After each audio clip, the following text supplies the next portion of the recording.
வணக்கம். ஊர் உலகம் உங்களை வரவேற்கிறேன். இன்னைக்கு வந்து என்னுடைய கெஸ்ட் வந்து கோமதி மாமி. அவங்க வந்து கண்டென்ட் இப்ளி ரசம் எப்படி பண்றது அப்படின்னு நமக்கு சொல்ல போறாங்க. நம்ம கண்டென்ட் இப்ளி ரசம் எது எதுக்கெல்லாம் நல்லது, உடம்பு வலிக்கு நல்லது. அப்புறம் பித்தம் ஜாஸ்தியாக இருந்த அதுக்கு சாப்பிடலாம். மெயினாக உடம்பு வலி, ஜுரம் அந்த மாதிரி இருந்தெல்லாம் இப்போல்லாம் கிளைமேட் நல்லா இல்லை இல்லையா, இந்த மாதிரி சீசனுக்கு இந்த ரசம் பண்ணலாம். அதுக்கு எப்படி பண்ணணும், என்னென்னலாம் வேணும்? அதுக்கு வந்து கண்டை திப்பிலி, அரிசி திப்பிலி, தனியா, ஜீரகம், மிளகு, கருவேப்பிலை இருந்தால் போட்டுக்கலாம், இல்லைன்னா தாளிக்கும் போது கூட போட்டுக்கலாம். ஓகே.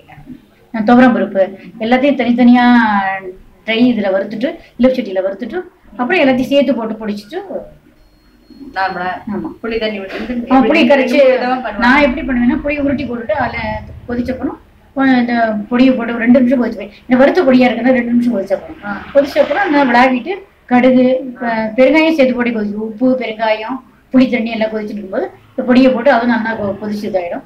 அப்புறம் இந்த நமக்கு எவ்வளோ குவான்டிட்டி வேணுமோ அது ஜலம் விளாவிட்டு அதுக்கு மேலே நெய்யில் 1 ஸ்பூன் நெய் விட்டு கடுகு, ஜீரகம், கருவேப்பிலை, கொஞ்சம் பெருங்காயத்தூள் அதுவும் போட்டு கலந்து கொதிக்கும் போது கட்டி பெருங்காயம் போடுவேன்.